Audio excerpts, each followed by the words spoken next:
This is our first intro video for black powder loading. We're going to do 3 of them. This one's loading. We're going to do one on black powder shooting, and then performance that you should be able to expect. So we're talking about loading today, and if it's Remington, even if it's a Ruger Old Army, most people who actually shoot Rugers probably already have a grasp on this because the Rugers were obviously designed to shoot this way. In fact, some of the original loading manuals even taught you to load it this way. For cowboy action shooting, the loading in and of itself probably doesn't matter. I mean, you're shooting 15 yards maximum at very large targets. So it's a speed game at that point. You know, and I also understand that in cowboy, for maximum speed, you're going to keep the recoil low. So don't necessarily use what we're going to show you today. For black powder shooting, I'll just discuss that shortly. For a little 5-inch, this would be a great cowboy action, like a frontiersman gun. This is a Taylor's. We love them. They're quite a handy little piece, and we have one here at the shop that we've used for about 1.5 years, and it's been modified obviously and accurized extensively, but we have been able to place 21 shots inside of an 8-inch circle at 75 yards consecutively without cleaning. And most of the shooting you're going to see in the next videos, all of our shooting we do without cleaning. If we do something and we clean the gun before we do it, we'll tell you, but all of the shooting will be done with essentially dirty revolvers. We're not going to be cleaning them to show you essentially how dependable they are, and that loaded correctly, I mean, to be honest, my 61 Navy burns about as clean as my 1911. So all of the techniques and everything we're going to discuss can be applied to pretty much any black powder firearm. We are taking some things, you know, for granted, sometimes concerning cylinder bore diameter, but no matter how well your black powder revolver is made, it should benefit. It will benefit actually by the components, and it should benefit even by the techniques, using the original techniques of how they were designed to be shot and loaded. Something we need everyone to understand, there's obviously millions of opinions on this. Some of them are absolutely retarded, but they're prevalent. So everything we're discussing, just to eliminate most argument, if you understand, is going to be for our revolvers only, the Long Hunter Deluxe Percussion series, if you will. So it's probably been about 5 years worth of research. In the last 2 years, we have spent nearly every single day here at the shop, all of us, working on the Percussion series. It was probably the hardest and longest to develop, and probably the most expensive. While they are cheap to shoot, I personally have shot over about 7,000 rounds, according to my calculation this morning, over the last 18 months in precision percussion shooting. Cowboy action is growing in the black powder sports, frontiersmen and things like that, and the north-south skirmish and everything is really seemed to be taking off again. And most of everything we focused on is enhancing the firearms back to original performance standards, I think is the best way I could say that. So people expect many things. Our expectation and our goal starting 5 years ago was to get the reproduction Colt revolvers to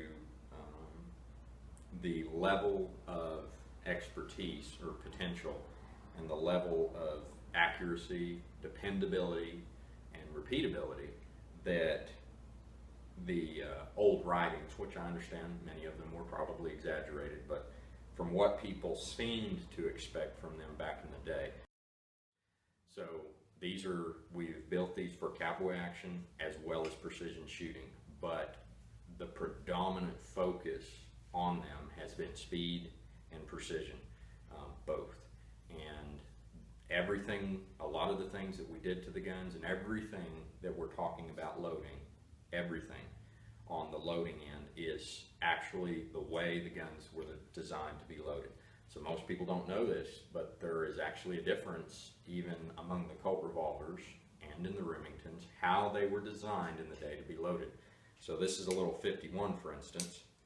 The 51 was actually predominantly probably a ball gun, well, without doubt. But something to understand is going to be the stroke. We'll get into that here in a minute, but the stroke of a revolver is very important. 51 has an exact stroke. A 61 has a different stroke. The 1860, for instance, has a different stroke than the 51. The 61, based on the design, is obviously more for a conical. It is designed to be able, I should say, the stroke of the ram is more for conical shooting and probably even paper cartridge shooting. What this video is to show people how to load, if nothing else, one of our revolvers for the best possible performance. And in black powder shooting, I don't care if it's black powder cartridge, muzzle loading, shooting in a flintlock, or if you're shooting a percussion revolver, the loading is 50% or more of it. I mean, it doesn't matter how good the gun is, you get the loading wrong, it's gonna shoot like crap. And it doesn't matter how good your loading is, if the gun's bad, it's gonna shoot like crap. So that's the purpose of our video here today. Everything we've done, we will discuss to the revolvers is going to be in another video, just for the sake of simplicity and to keep things, somewhat short for you guys. This is going to be on loading only. If you have any questions, feel free to call. I have been informed, we also need everyone to please understand this, I've been informed that in this day and age, in the wonderful country we live in, you cannot exactly come out and say what you think about someone's product if it's negative.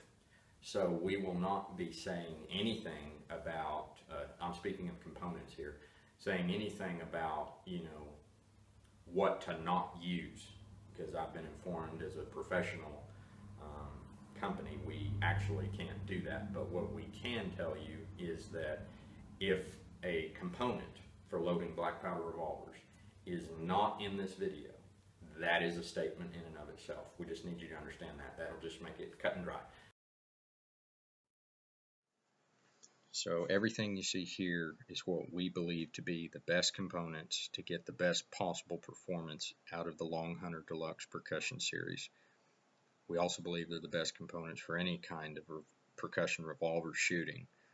All of the revolvers we're using today are going to have the 378 cylinder bores, so we'll be using the Long Hunter 380 thousandths diameter swag lead balls. Swiss powder is a big part of our success in this. It's the only powder I know of that's going to be equal to like the old British diamond grade powder they were using back then. We highly endorse it. Has excellent burn properties. It's the hottest, most powerful, cleanest burning, quickest ignition. Most of you will be using probably like 375 thousandths diameter balls, and that's correct for any reproduction revolver, Piet or Italian at least, in Uberti manufacturer that's not been modified. These have been bored out, however, this one specifically has been bored out to the 378 cylinder bore. So we use the larger diameter balls, which have gotten in the swag variety impossible to find anymore. We use Walters vegetable fiber wads. Kings work great. It does not matter the brand. You could probably make them yourself. They just need to be 60 thousandths of an inch thick and very stiff. Now this stuff here is one of the biggest secrets to our success. DGL lube. It's the only thing like it on the market. It's the only thing that we found on the commercial market that works as good as it does. There's homemade recipes that do, but it's really quite amazing. Remington number 10 caps, big deal. You really don't have an option on this one. We've shot a couple of cases of the CCI, as probably most of you have, and you will have failures to fire. There's no way around it. The only way for 100% ignition all the time, every time, is fresh caps and making sure you're using Remington number 10s.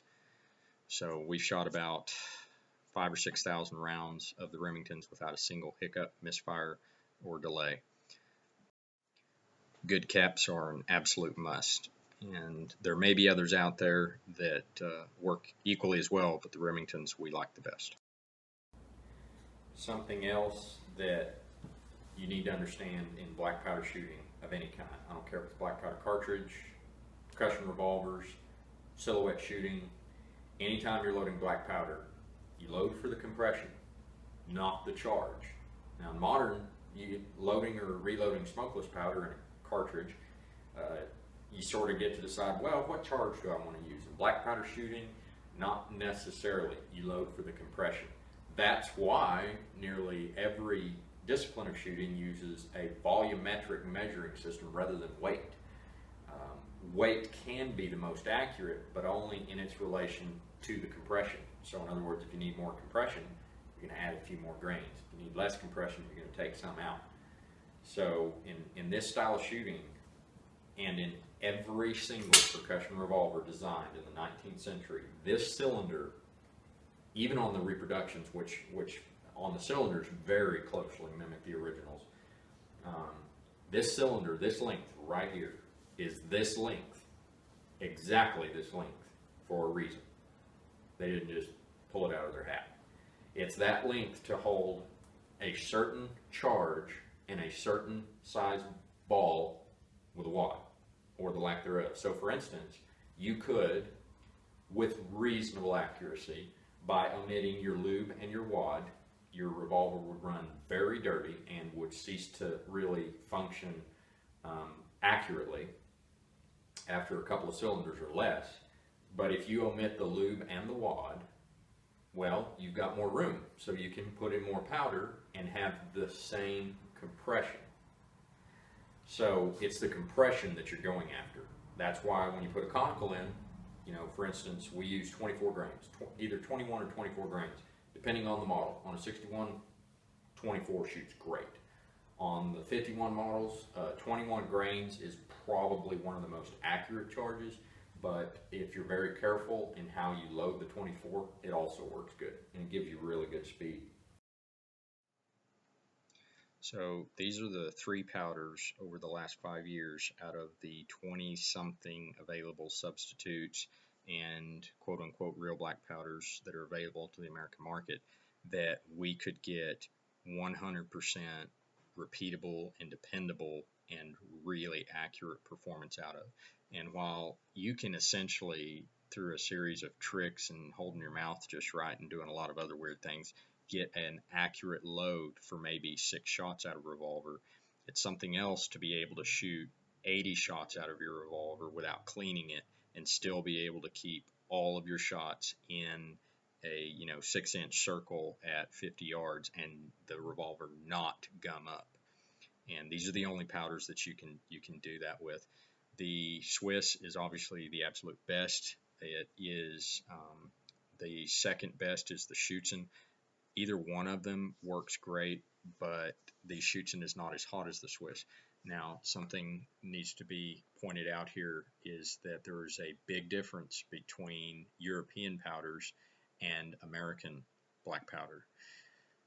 Most people nowadays are aware of this, but in Europe, they've never quit making black powder, so the art was really never lost. But the American company or companies that make quote-unquote true black powder, for some reason use maple charcoal, which is somewhat of a no-no to make quality black powder.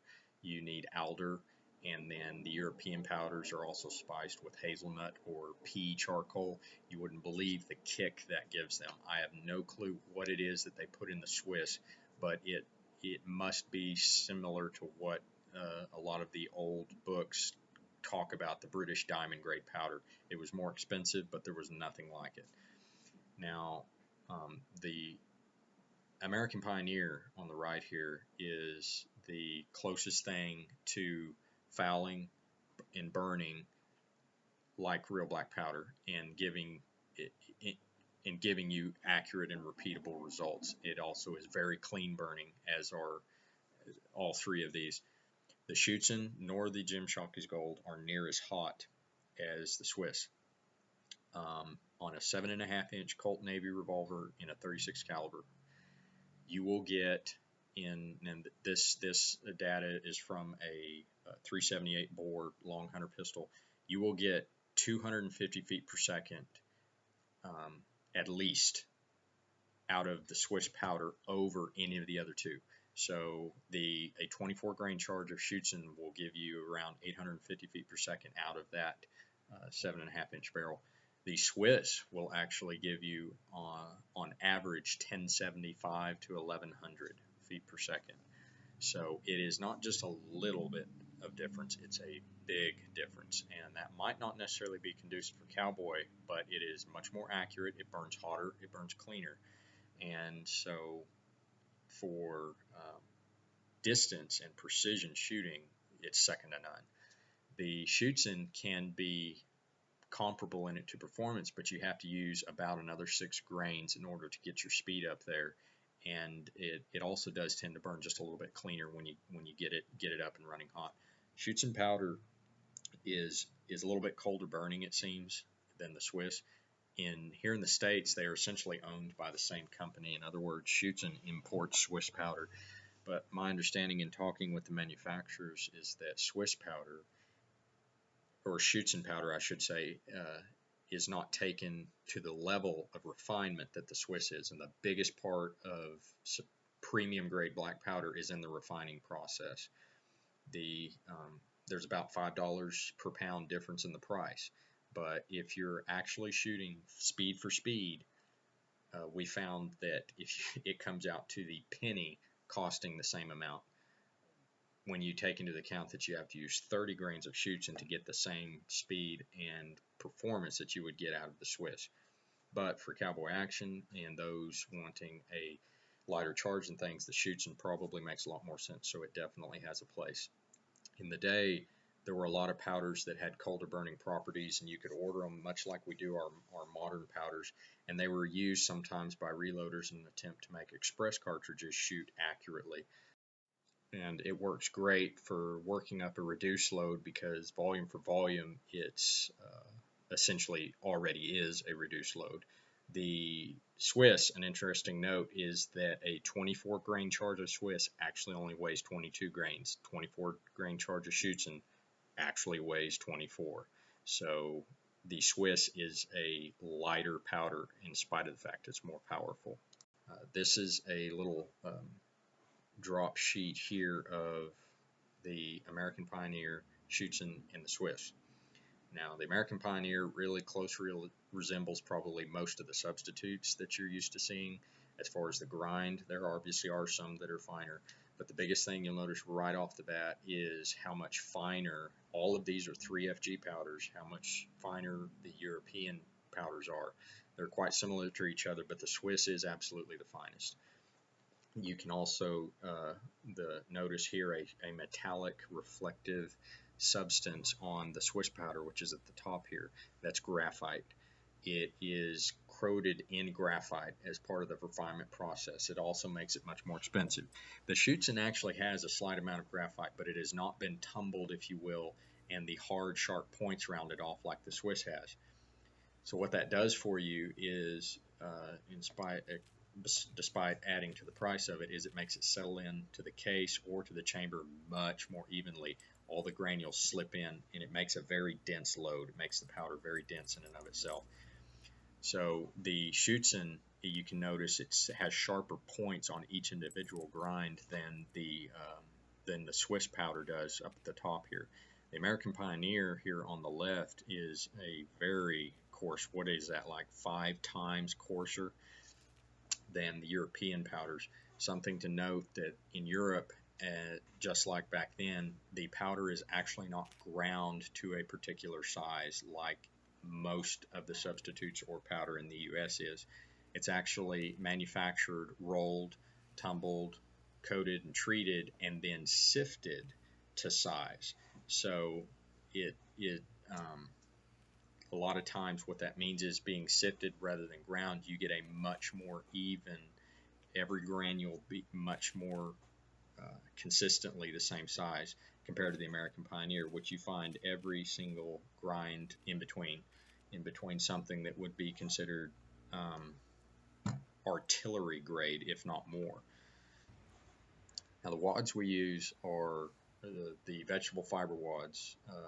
The felt wads here are what most people probably are used to shooting in their percussion revolvers, if they use a wad at all. They're very flimsy, very light. You can see their flannel is really what they are. What you really need to get the performance we are getting out of the long hunter percussion revolvers is a vegetable fiber wad, or a wad of some kind that is very thick and very stiff. These things are really tough. You can see I can't bend them, so they'll hold up under the pressure and the upset from the powder, and they won't necessarily tend to wrap around the bullet the way these felt wads will. Also, these felt wads can be distorted. They're not going to seal anything, and these are pre-lubed with a the Wonder Lube, Bore Butter, whatever you want to call it. But when a ball is actually set up on them, they will tend to wrap around the ball when you actually seat them into the chamber. So they actually serve little purpose other than creating a variable and an inconsistency. So it's difficult to get them to shoot well compared to the hard vegetable fiber wads. And even putting pressure up here against the ball, you can see that the fiber wad will hold its shape. Now these are 60 thousandths of an inch thick, not 30. These are 60. So they're 1/16th of an inch. Really make a big difference. Now the lube is one of the secrets, and the wad plays a very important part in that you can either lube your wads or shoot them dry. We shoot them dry, put the lube on top. Now this little syringe is a little apparatus that we have come out with to really just as a way of dispensing the lube handily. You will, for a 36 caliber, you will extrude about the size of something that will roll into about a 6mm airsoft BB, just a little bit larger than a BB for a pellet gun. For a 44 caliber, you're just going to use an appropriate amount more to accommodate the larger ball and the heavier powder charge. But the stiff wad will essentially separate the powder from the lube, and in this manner your revolver can stay loaded for seemingly an indefinite period of time. We have tested them well over 6 months and shot them through chronographs, and they shoot as good as the day they were loaded fresh. So this little syringe will just let you extrude about an appropriate amount. You'll extrude something about 1 centimeter long. We sell these on the website. It's just DGL lube that has been repackaged in a really handy, really stiff, well-built syringe. And they are refillable, so you could buy DGL in bulk and then just fill it up yourself. This syringe will hold enough shots for over 200 on any caliber. So in a 36, you're probably going to get around 250 or more shots.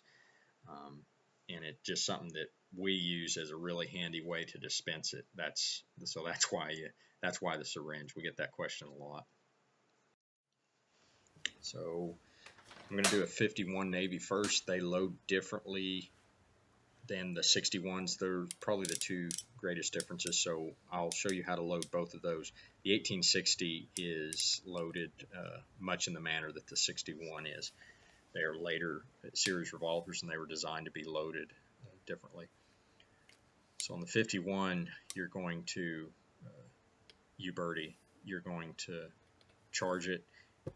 You can just charge all 6 of your cylinders, but the key thing is to go ahead and probably charge them all even before you seat your wads. So now we're getting into what we were discussing earlier, the way the gun was really designed to be loaded. And the 51 Navy was really designed to be loaded exactly like you would load even a single shot for precision. And it's designed to be loaded, or rather the cartridge was designed to be loaded much like it was. So powder compression is everything. So that's essentially what we're doing here. So after you get all your wads put on and your powder underneath it, I spin the cylinder and settle the powder in. That way it's all nice and even and not bunched up to one side of the cylinder. And then holding the revolver perfectly upright, avoid the temptation just to turn the revolver on its side. It needs to stay straight up and down so that the powder is flat and even in the cylinders. And then you're just evenly just going to take the ram all the way down. Now I'll grab this slick shot over here just so people can see what they are, because we get this question a lot too. It's just really handy on shorter barreled revolvers as a leverage to give you more control. And you don't really need any leverage here because all you're doing is compressing the powder. You're taking the ram all the way down till it stops on every single one. So now your powder is exactly, perfectly, evenly compressed. So the rest of it is really quite simple. That's actually the hardest part, if you will. Everything else is going to be the same except how far you take your ball in. You're going to fill all the chambers with lube, and then you're going to seat the ball only to the point where you feel the heel of that ball or ballet touch the wad, and that's it. That is why, as you will notice when we're done here, the reason a Navy cylinder is the exact length that it is. It is designed to take anywhere from a 21 to 24 grain charge based on whether you're shooting a ball or a short little fat conical, to give you the right amount of compression and have a ball and the cylinder be absolutely full. So different powders have different compression. So Schutzen requires more powder to get the right amount of compression. Just something to note. Now, when you seat these balls, I'm using my forearm for leverage, and I'm going to use my little Slicks cheater bar here. They're also available on the website. And I put it up against my forearm to avoid overpacking the ball, and then I can run it down the ball. I can seal the ball very gently and run it down till I feel it hit the wad, and you stop right there. This will squish the lube ring, give you a little lube ring around your ball, and your revolver, the bullets will be just under the outer rim of the cylinder so that they'll clear the barrel. And every single ball at this point is now the exact same length from the lands and grooves in the barrel itself. This is another real key to accuracy. This takes a lot of practice actually to get right. And I say a lot, maybe after about 6 or 7 cylinders you'll get it down. It's hard not to overseat the balls. The 51s have their own technique. The Remingtons also. I'll discuss the Remingtons shortly. We do not do on a large scale yet Remington revolvers. It is something we hope to offer. Without getting into too much detail, we'll discuss this in a later video. Why the 58 Remingtons, I should say, why the 58 Remingtons are not as conducive for modification for precision as the Colts are. But the stroke of a ram, something just to be aware of that we'll discuss later. The stroke of the ram on a Remington is very specific. It is not designed necessarily, whether the 44 or the 36 caliber Remingtons, to be loaded with a ball with the shocked wad and powder in one fell swoop of the ram. Now for cowboy action shooting in competition, yeah, that's a lot faster, and if you're shooting a paper cartridge, you have no choice. But the original design of this in the 50s, and when this thing was designed, it was to essentially seat your powder and wad, just like loading or what would become the cartridges, you understand, and then your ball separately. That way you get an exact constant powder compression each time, and that is essentially the premise of how all of these revolvers were designed to be loaded. Now, the 61 is going to be loaded much differently than the 51, but the key really to using any of these revolvers is taking note of the stroke of the ram. The 61 here has a much longer stroke, much deeper stroke. Now, the 61's sort of unique in that its stroke is actually appropriate to seat a paper cartridge with a conical and have the right compression and clear the cylinder. This is actually with about an 18 grain charge. Now the 44 seats the deepest of them all, and if you're loading it in the way we discussed with the 51, you're going to be using about a 35 grain charge. An excellent target load, though, is to load it with 24 grains, which is much more popular. But in this instance, you are actually going to seat the powder, wad, and ball all at once, and it will give you the correct compression, and it will be very accurate. If you'll split the two processes like I'm doing with the 61 here, it will, in our experience, lower your velocity deviations. I'm not necessarily sure why, but I've got my suspicions. It has to do with how consistently it is seated. The biggest thing is making sure that after you get the wads put on, like this 61 here, that the revolver is completely upright. And then I'm just running a maximum stroke, you see, of the ram all the way down. And now then you are going to put your lube in, but the stroke of the ram of the 61 is really geared more for a conical, so it's not shoving the wad itself in quite deep enough. So I've got enough leverage on this longer arm here, but on a 61, to get maximum accuracy, you're actually going to seat the ball in a series of 2 or 3 steps, checking it until the point where you have just cleared the inside of the cylinder. Don't seat the ball any deeper. That is the absolute perfect amount of compression for the powder, the wad, and the ball. So you see here, I seat and I check, seat, need just a couple more thousandths, a little more, there we go. Okay, that's correct. So I've developed a habit of being able to feel it and doing it about every 2 or 3. So you could say very safely that the 61 is probably the most difficult to load. Well, it just requires a little bit of technique. You have to be paying attention because it's easy to overseat the balls. The Remingtons are actually this way also, the 36 caliber Remingtons. So there you have it, and then you'll just clear out the lube rings. But the trick is keeping the revolver upright and seating, compressing the powder. That way the powder can't slop sideways or whatever, and it resists the urge to seat the powder and the wad with the revolver on its side.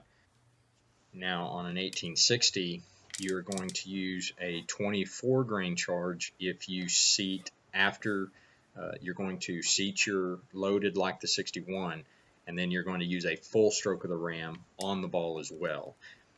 On for a more heftier, powerful load, you're going to use a 35 grain charge, full stroke of the ram like this, and then seat your ball just to the wad like we discussed. So essentially the principle is the same on all of them. It's just the charges are going to vary based on the stroke of the ram. And the Remingtons also accordingly. You're going to vary your charge based on the stroke of the ram. The 1860 and the 44 1858 Remington load the same. So if you stick a conical in here, well, you're going to have to reduce your charge significantly because you have changed the entire compression. But that powder, whether based on the grind, based on the make, just like back then, you've got to adhere to a certain compression. So when you want to change things up, change bullets, change wads, you know, download it for cowboy, upload it for precision, you can do all that you want, but your compression, the amount of compression, the amount of pressure on the powder has to stay the same, the exact same, all the time. That's actually the secret. And it was, you know, common knowledge back then. Somehow, especially in this discipline, that's gotten lost. And so guys will, I'll try 24 grains, and then they put a ball on crunch. And then, well, I'll try 18, put a ball on crunch. And then they inadvertently wind up with the one that shoots the best, but what they actually did is they just settled on the sweet spot for the compression for that type of powder. And like, well, you know, that's what it is. That is a way of finding it, but what you need to understand is this thing is essentially a little micro reloading press. Black powder percussion revolvers. And when they built this cylinder this length and designed this ram to stop right here, they designed it to stop right there to set the exact compression this thing needs. Now, what most people don't know, on 51 for example, you seat your powder and wad in one stroke, your ball and lube goes on next, lube under the ball goes on next, and then that gives you the exact amount of room to have a full charge of powder and a ball at the end of the cylinder. Most people who load these things, the ball will be way down inside there because they compress it till it stops. That's not the way this was designed to shoot. And that's where your erratic velocities come from. When you essentially distort the powder, you're packing the powder so much that essentially its burning or accelerating qualities are completely distorted. In other words, you might as well be shooting FG powder if you're going to crunch it down to nothing. So the compression is the secret. So if you want to change something, you want to shoot a conical, whatever it is, you're just going to need to figure out the sweet spot for the compression. And that's really the secret to not only getting a good, clean, hot burn, but that's the secret to your guns running clean and shooting very accurately. And very dependent